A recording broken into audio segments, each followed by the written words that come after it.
you got to know how to manage the care. And a lot of brokers, like you just said, are trepidatious because they don't know it, they don't understand it. Right. They don't know what to put in place. They don't know how to manage the care the right way. So they just throw shit. Can I say shit? Of course. Throw shit against the wall and hope, stuff stays.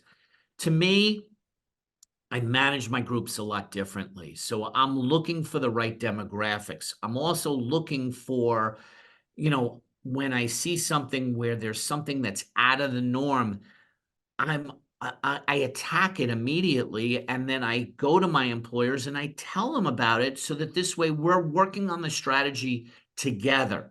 Sure. I'm not just your typical broker who says, okay, see you next year. There are a lot of guys in my business that are that way.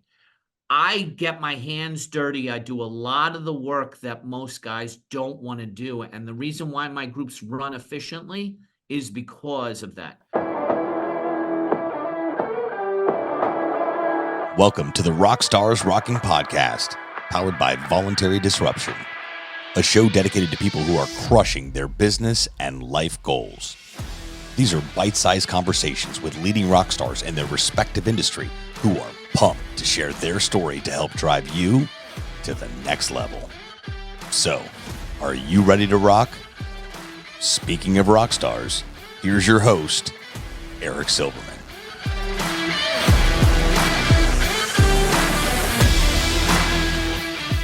Hey, everybody. Welcome back to Rockstars Rocking, where you know it each and every week. I only have the finest, the most incredible rock stars rocking it out in their personal, their business life, doing everything right.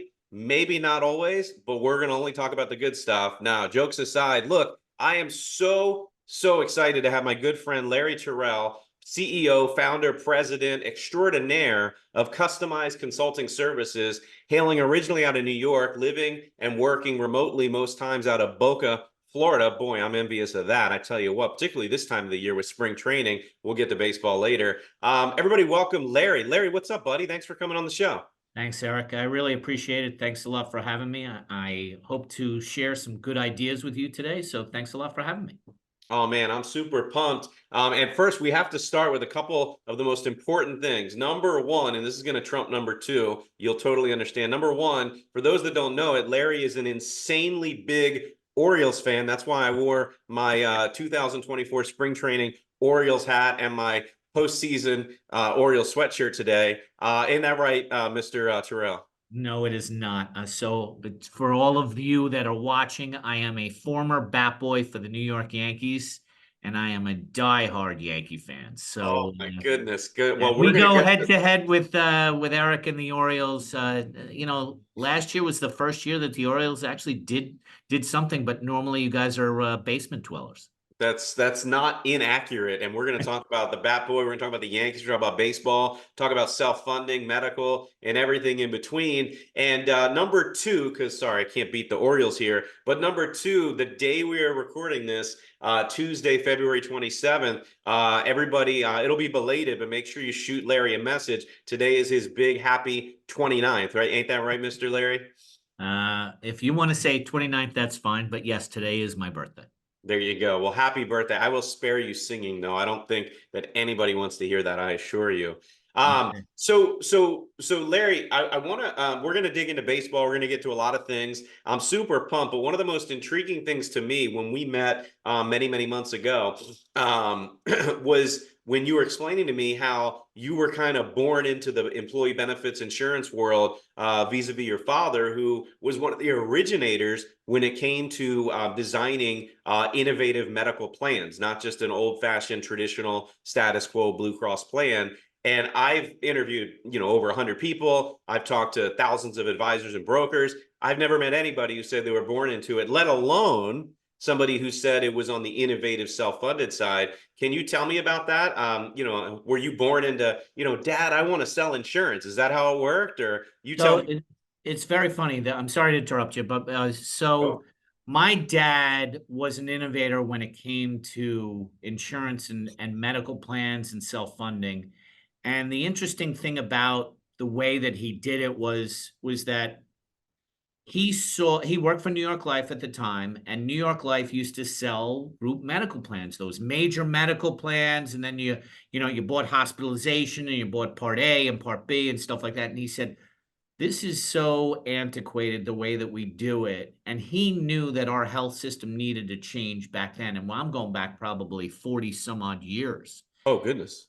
And he actually came up with an idea through looking at some of his larger clients. He had clients like General Foods, which was based, right near us and where we lived. And he had clients that worked at those offices. And he said, how are you doing your medical? And they said, well, we're self-funded. And he said, well, what is self-funding? And he understood the concept. And then he took that concept and redesigned it on a much smaller basis and took it to a company called Chubb Life America. Chubb Life America back then was really big in the health space. And my dad designed the plan, and my dad then taught their agents how to sell it. And he had one of the very first third-party administrators that was in existence back then. And that TPA is now, he sold it, and it's now in New Jersey. It's called Insurance Design Administrators. And he was an innovator. So the answer is, was I born into this? Yeah, I would come home at night and my dad would be talking about self-funding and stuff like that. And as a kid, I had no desire every night listening to this policy and this stop loss and this. I didn't really know or understand it, but through osmosis, through the years, you kind of like start to adapt. And when I graduated, when I went to college for communication. And when I graduated, I did, real estate. I worked for Eastman Kodak, selling copy machines and stuff like that. Did advertising with music in the grocery stores, that Muzak. Sure. And then my dad said to me, he says, okay, you've done all this stuff. Now it's time to come into this business. It's the only business that I know of that everybody that you come in contact with needs what you're offering. And I'm like, can you make me understand that? He's like, Larry, everybody has to have health insurance. I said, well, Dad, do I have to have it? He goes, remember when you got sick, you needed to have it. So every person, that means the person who cuts your hair, to the person that you deal with at the grocery store, or when you go to the car wash, or the dry cleaner, every single person that you come in contact with needs health insurance. And if you can find a way to design a health insurance plan that's less expensive and more creative, those clients will gravitate towards you. And I remember my car had gotten in an accident. And my father says, here's going to be your first test. And literally I went in, and the guy was fixing my car. And I said to him, can I ask you, who does your health insurance? And the guy looked at me and he goes, oh, we've got this Blue Cross Blue Shield plan, whatever. I said, well, I've got a creative strategy that will help save you money. In my first week, I helped sell. Now, obviously, I didn't know as much as my dad, but my dad and I sold a small little auto body shop that had 10 people working for him, a self-funded plan. Whoa. And back then, people didn't know or understand this. And Right. I was an innovator. And so I would say that, now, I'm 33 years in the business. I've taken it to such a different level than where my dad did.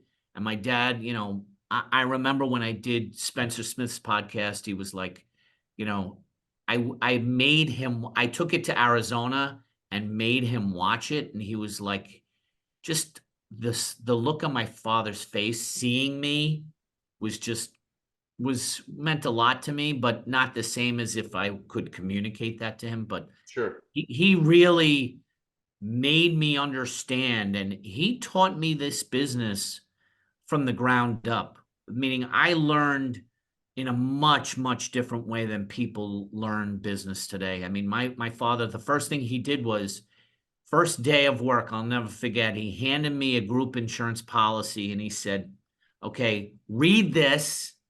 And then tomorrow, I want you to come back to me with questions. And I go, okay. And I didn't know what a deductible or a stop loss was or an aggregate. Or, I didn't know any of those things. And I asked those questions and my father made me understand it. And then when I was a couple weeks into the business, my father took me to the TPA. We drove out to Jersey, went to the TPA, and he says, you're going to spend the day sitting right here at this desk, which is right next to a claims processor, and you're going to watch her process claims. And at that time, I really, listen, I'm in my 20s. I don't really understand it. And I learned exactly how to do that.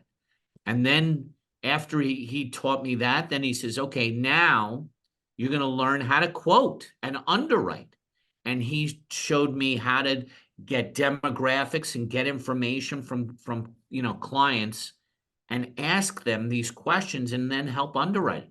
And now I can underwrite any case. I could pay a claim. I could do all the things that you're supposed to know in this business, but most people don't know beans from Shinola.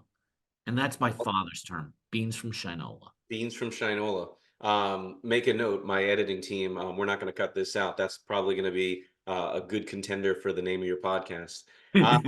So let me ask you this, because we've worked together a little bit now, and what I've noticed within your practice is that you're not afraid to show, like you just said, 10 employees, but you're not afraid to show a very small or a small mid-sized company a self-funded innovative strategy. And what I've seen outside of working with you, and again, no offense, I'm not throwing shade to any other advisor, but I've seen a lot of other advisors, brokers, consultants across the country that I've done business with, where they are more anxious or trepidatious about putting a self-funded strategy into a small company. What are your thoughts on that? Because I feel like I don't even call it a risk taker, but you're so confident with what you do, you're not afraid to show them how to save money the real way. What people don't understand is that if you look at demographics and you look at statistics, 58% of a population, regardless of the size, doesn't file a claim at all during the course of the year.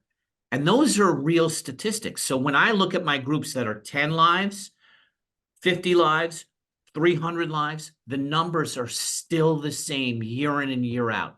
One of my oldest clients started with me. They were 33 employees. I'll never forget it. 33 employees. They've been self-funded with me for 32 years. Wow. 32 years. And they only grew from 32 employees. Their biggest they ever got was to 60, and now they're down to like 57, 58. But to me, that's a group. And I can tell you, looking at the years of 30 years of looking at their experience, their loss ratio on the highest end, they had no ag hits in 32 years. That's amazing. Not once, okay? They've had their loss ratio, the lowest it was ever was 26%, and the highest it ever was 94%. But the reason why that is because you got to know how to manage the care. And a lot of brokers, like you just said, are trepidatious because they don't know it. They don't understand it. Right. They don't know what to put in place. They don't know how to manage the care the right way. So they just throw shit. Can I say shit? Of course. Throw shit against the wall and hope, stuff stays. To me, I manage my groups a lot differently. So I'm looking for the right demographics. I'm also looking for, when I see something where there's something that's out of the norm, I attack it immediately. And then I go to my employers and I tell them about it so that this way we're working on the strategy together. Sure. I'm not just your typical broker who says, okay, see you next year. There are a lot of guys in my business that are that way. I get my hands dirty. I do a lot of the work that most guys don't want to do. And the reason why my groups run efficiently is because of that. I have had 3 aggregate hits one time in 33 years. Whoa. 3, okay? That's pretty much equals to 1 a decade. Right. I mean, to me, the reason why, and let me tell you something, my smallest self-funded case, even on a level funded basis, is all the way down to 5 employees, but my biggest case is 1,200 lives. And they're, believe it or not, they're all about this, it's all about what you're willing to do and how you manage the relationship. My brokers that I work with, and I work with a lot of them, they bring their business to me because number one, they don't want to do the work. Number two, they want to get paid, and they want to make sure that that the client is sticky. My clients don't leave me. I think that I've lost a client to a broker of record probably 2 or 3 times. That's it. And the reason is 33 just years. because I do the right thing for the client. And even though the broker says, hey, Larry, you know what? Like the broker, the funny thing is the case that I've had for 32 years, the funny part about it is the broker doesn't even call the client. The client doesn't even realize the broker's involved. But every month he gets his check. Do you know that 3 years he would call me up and say, how do we do on renewal? I said, the renewal was 4 months ago. I go, didn't you see an increase in your pay? He's like, I did. I meant to call you. I kind of forgot. How did we do? I said, we did great. And that's typically what I get from a lot of brokers. If they want to be involved, I welcome it because I could teach them more. I want to make them understand our system is broken. And to me, I'm looking at ways to help my clients and help everyone get better.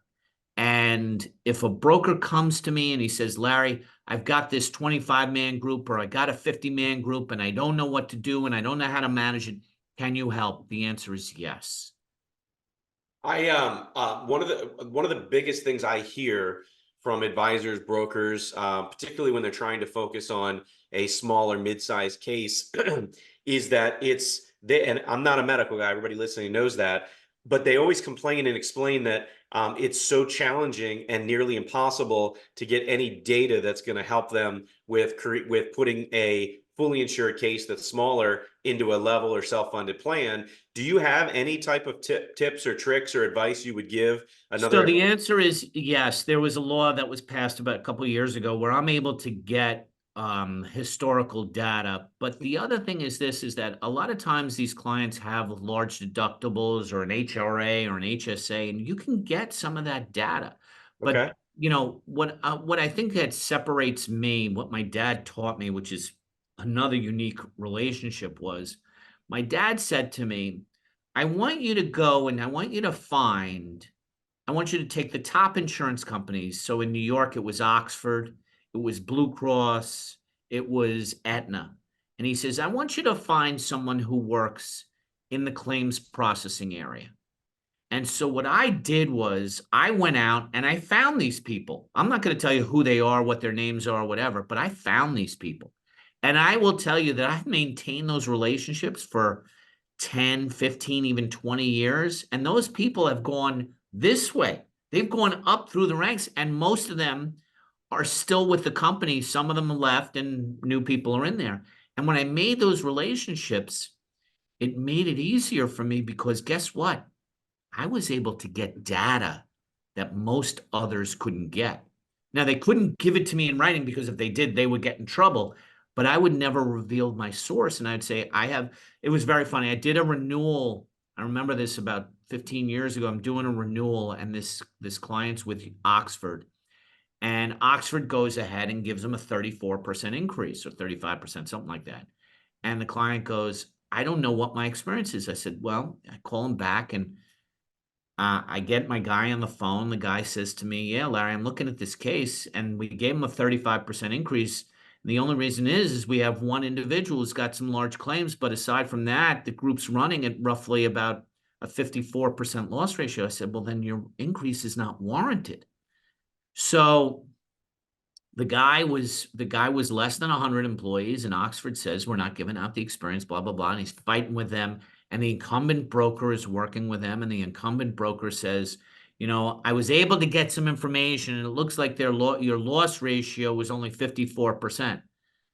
So I had already had my meeting and I told him that it was 54%. And the guy looks at the guy looks at the other broker and goes, "Is that information public? Because I can't get it." He goes, "No."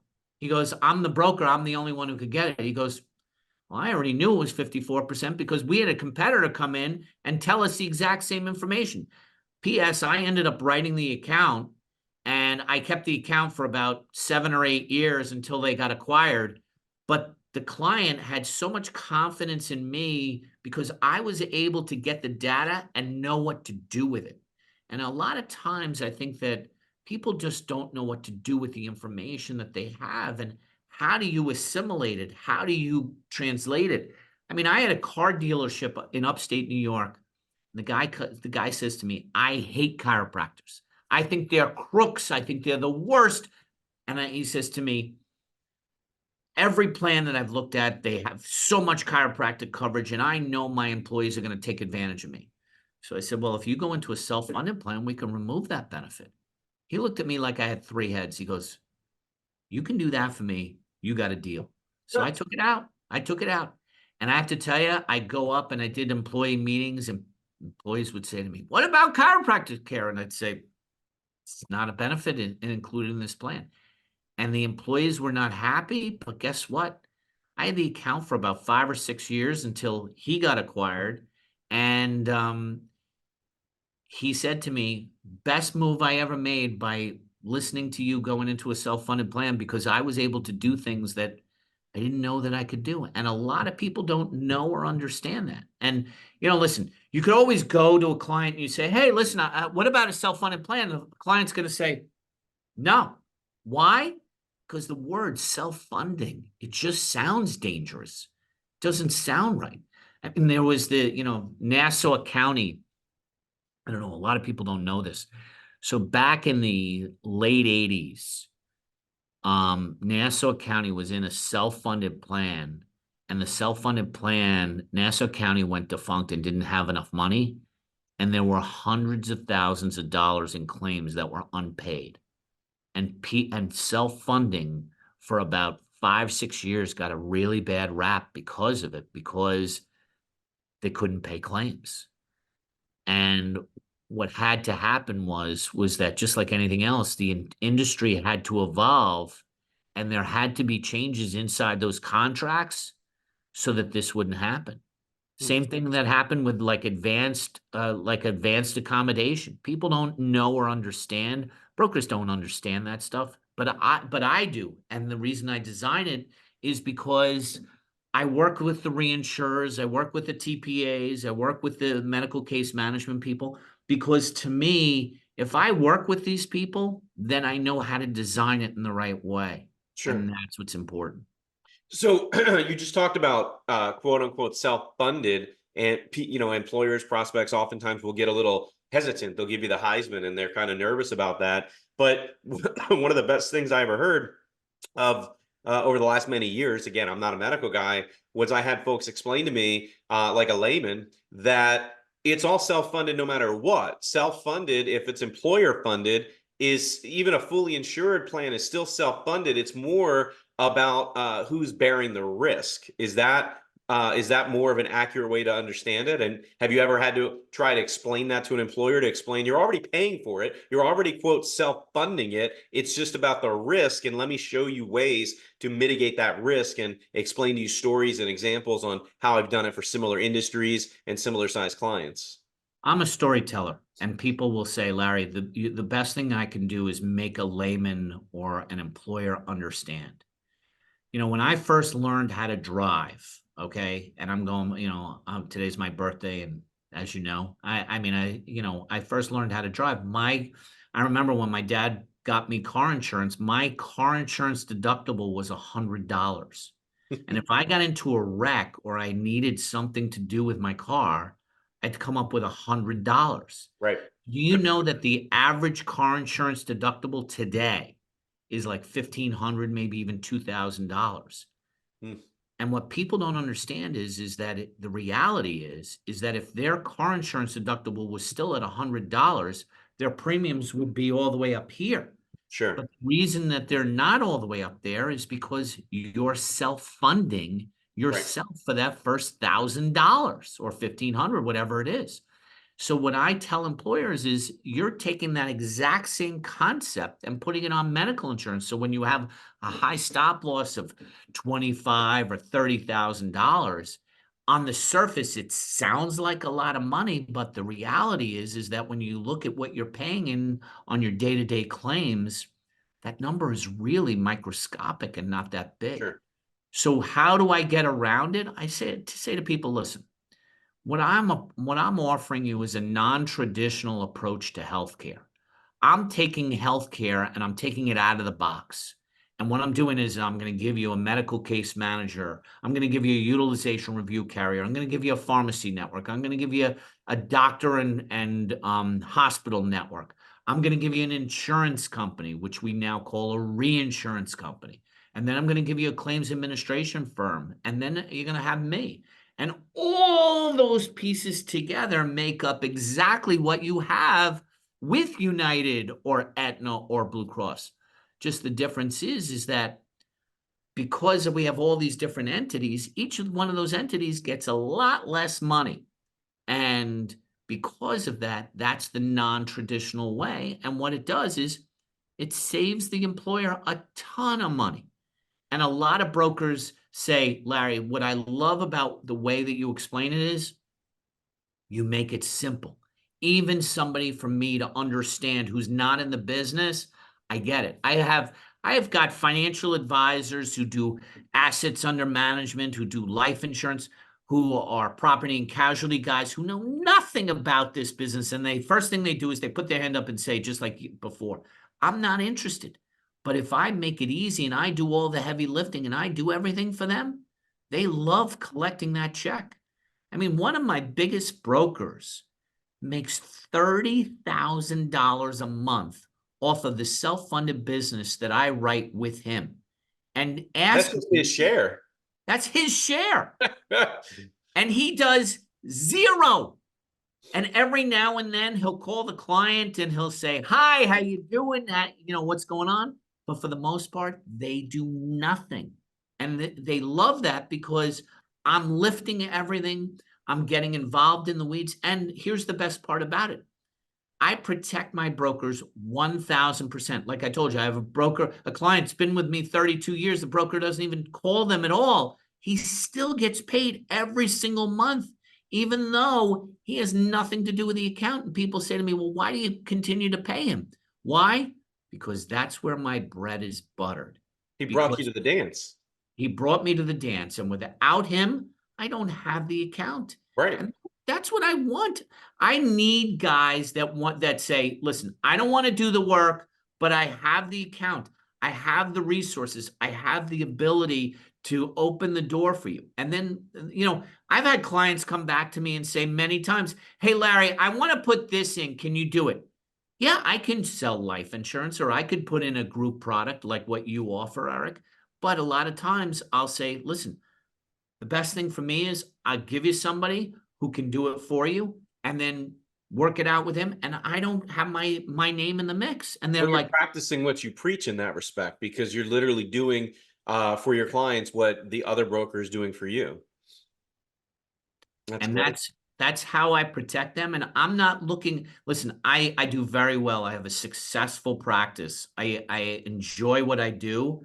But to me, I don't want to step on anyone's toes, because you know what? The last thing you want is you get a reputation that you steal or that you took something, your name is mud.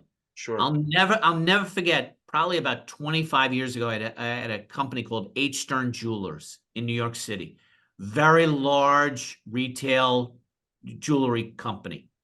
And their broker was making a ton of money on the medical.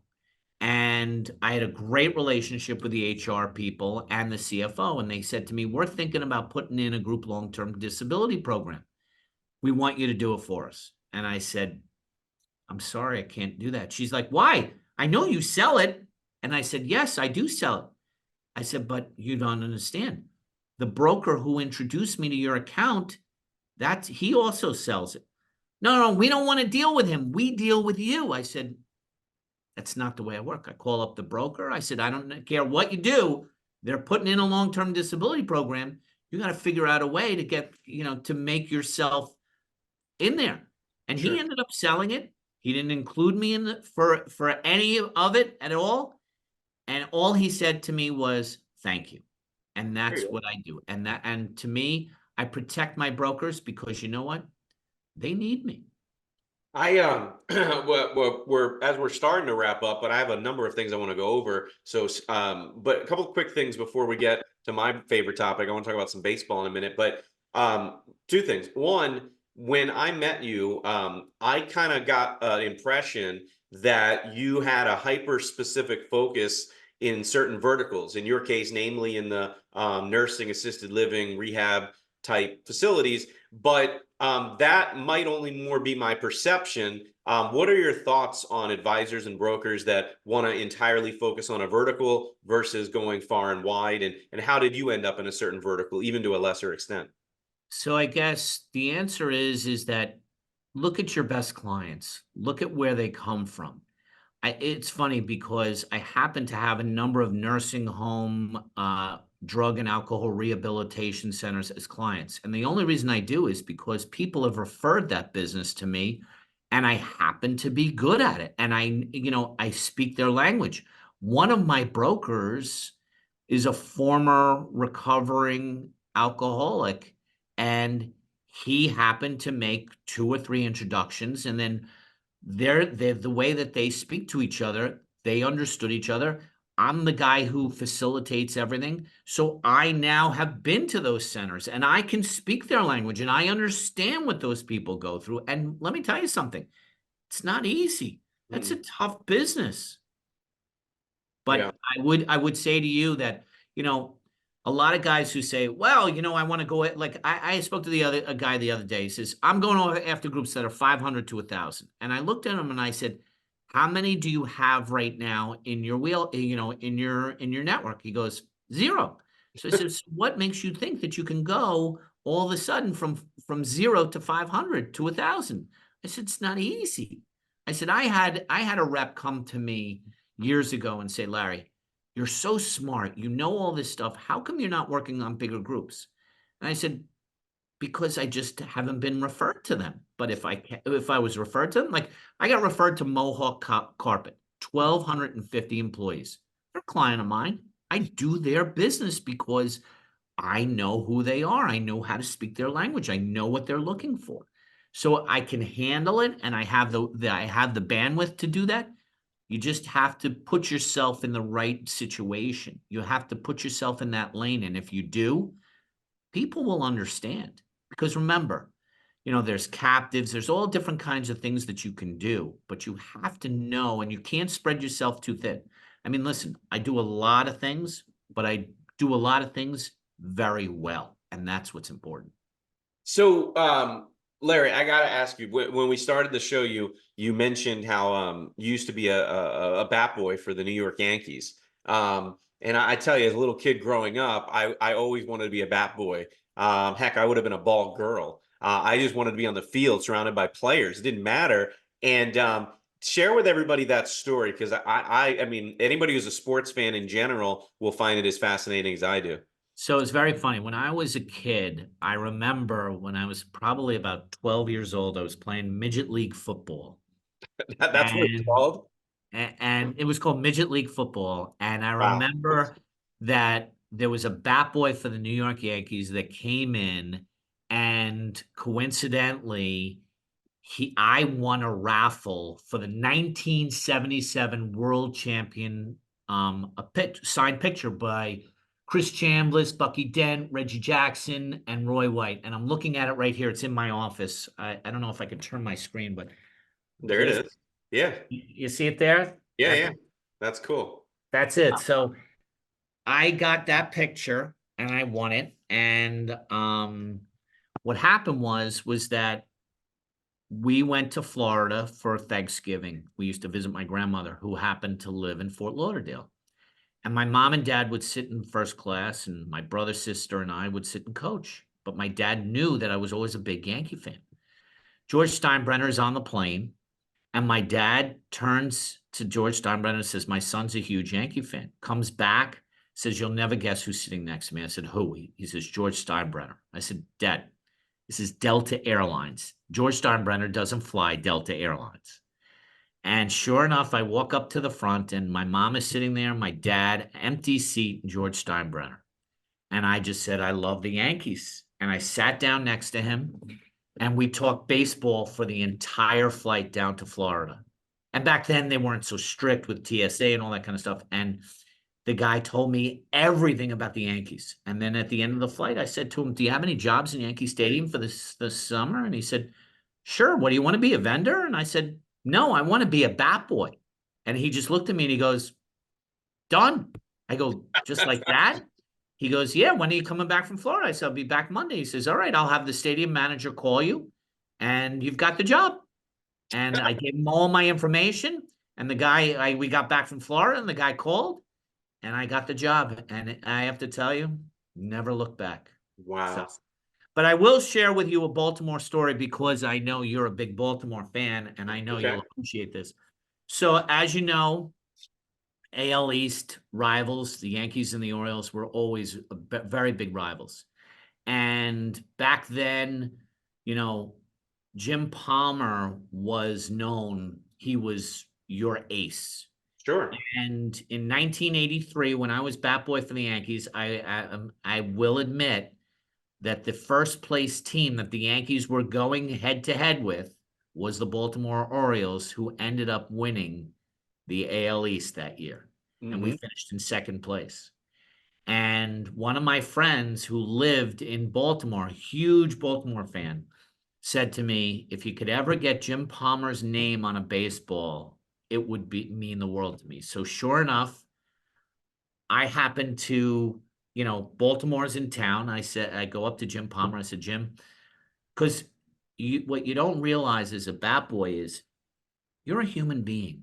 These people, even though they are super athletes, they're also human beings and they talk to you just the same way that you and I are talking today. And I just went right up to him and I said, Jim, hey, one of my good friends lives in Baltimore, would really like a signed baseball. He said, Larry, no problem.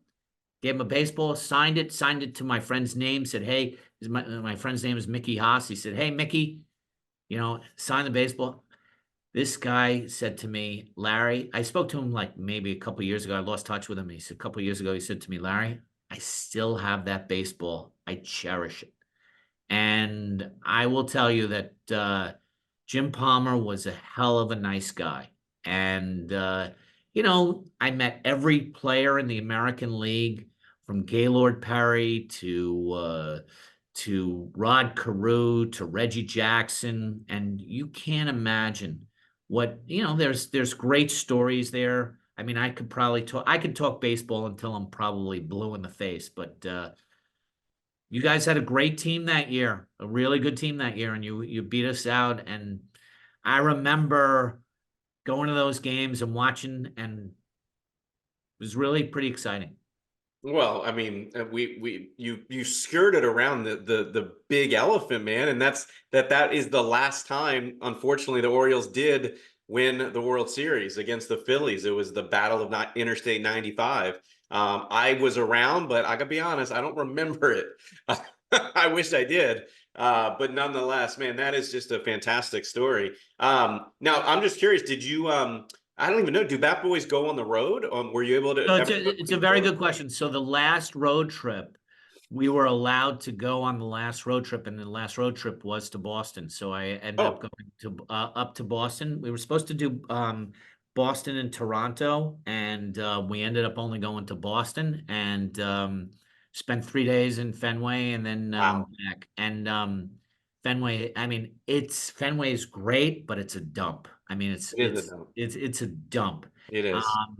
We were supposed to go we were supposed to go to Camden Yards because back then, matter of fact, I don't think Camden Yards was even open. No, Memorial Stadium for sure. It was Memorial Stadium. That's right. And we didn't go there. We had a choice of either going to Baltimore or to Boston. We ended up going to Boston because they were concerned, because you guys were in first place at the time, that we probably would not be very well received there. So we ended up going to Boston. And, if you've never been to Fenway Park, it's definitely a place you should go. It's fun as Sure. hell, but it is a Yeah.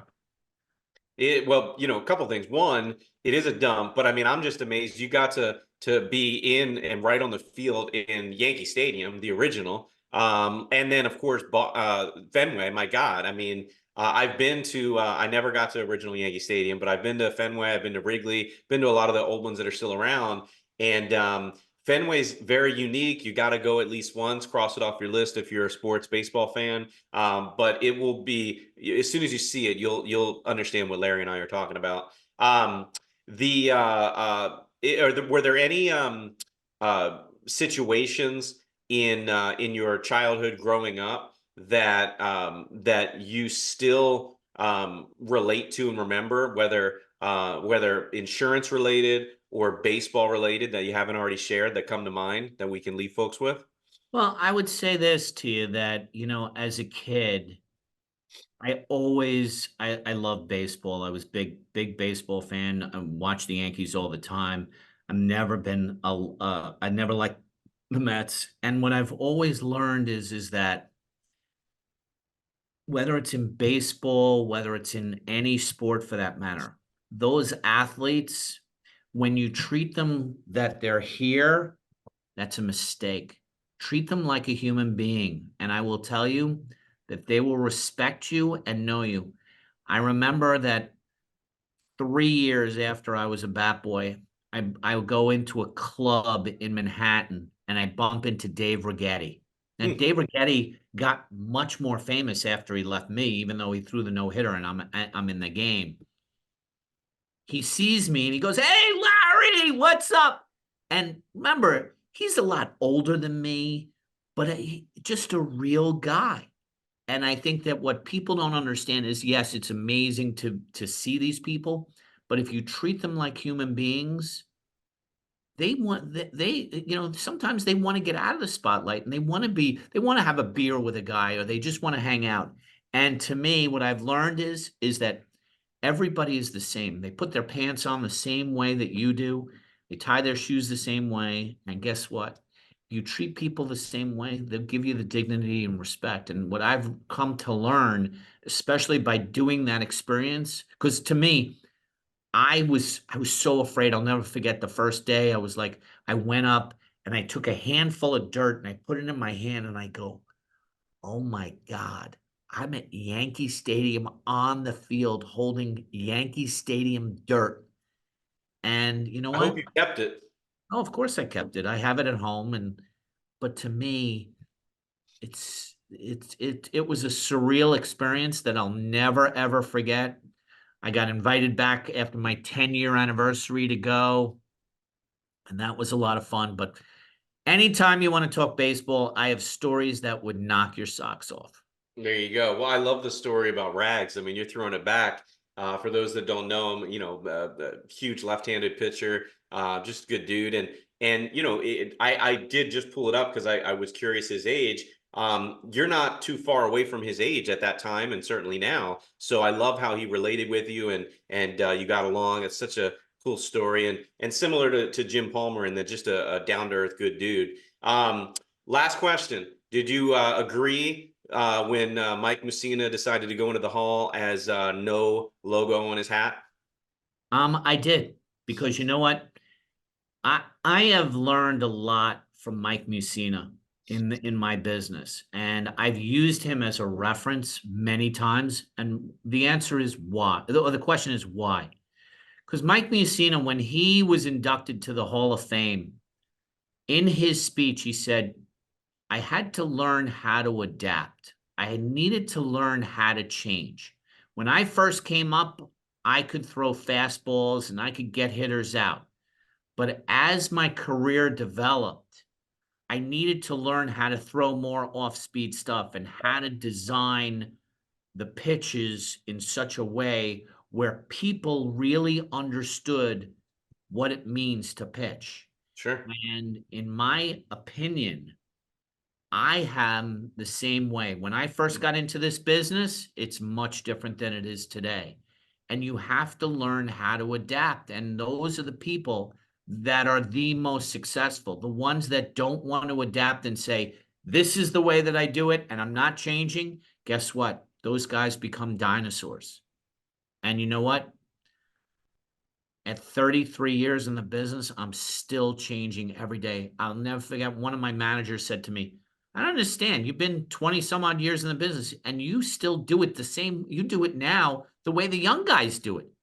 I can't get the old guys to listen to the way that should be done. And that's what you have to learn, and you have to learn how to adapt. And Mike Mussina is a very good example of that. He was when I was growing up playing Little League and boys club in high school. I always wanted number 35 for two reasons. Mike Mussina, one, and for whatever reason, I always had a liking and affinity to the Big Hurt, Frank Thomas on the White Sox. Not an Oriole, but I love baseball, and they were both number 35. And when he left to go to the Yankees, I was heartbroken. But I still followed his career, and I loved seeing him go into the Hall. And I thought it was very wise and smart that he went in with no logo. So I'm glad to hear you agree. I think we can both agree that Boston sucks. Let's start there. Yes. And we can finish there. Guys, anybody listening today, I appreciate you listening and spending some time with Larry and I. For those that don't know Larry, but you'd like to chat with him, check him out on LinkedIn. You can send him a direct message. You can also contact him directly. Larry, I will put it in the show notes. You want to share with everybody the best way to get in touch with you? You can email me at lturell@natfin.net. That's lturell@natfin.net. Or you can call me at my office at 516-240-1915. Perfect. And a little caveat I always say to folks when they give their personal business info, don't spam him. He's not looking to buy your shit. Have a conversation with him, talk baseball, build some rapport, build a relationship, help each other win. But don't spam him and try to sell him shit. Nobody wants that. And you don't want it either. If you're the spammer, you damn sure know you don't want it either. So put yourself in those shoes. Look, Larry, you said it all, man. I just show up and ask some fun questions. And in this case, it's a great day to be able to talk baseball. But I wouldn't have a show if it wasn't for everybody behind the scenes. So for everybody behind the scenes at the Rockstars Rocking podcast, everybody editing and putting this thing together, thank you. And this was and always will be the one, the only Larry Turell, President, Founder, CEO, Customized Consulting Services. He is global. Reach out to him to connect, and I promise you won't be disappointed. Thanks, Larry. Thanks, everybody listening. And as I always, Eric, I appreciate it. Absolutely. And guys, don't have a great day. That's bullshit. Make it a great day. Thanks, everybody. Thanks so much for tuning into this episode of the Rockstars Rocking podcast. If you haven't done so already, make sure you're subscribed to the show wherever you consume podcasts. And if you feel so inclined, please leave us a review. 5 stars would totally rock. Until next time, Rockstars, keep rocking.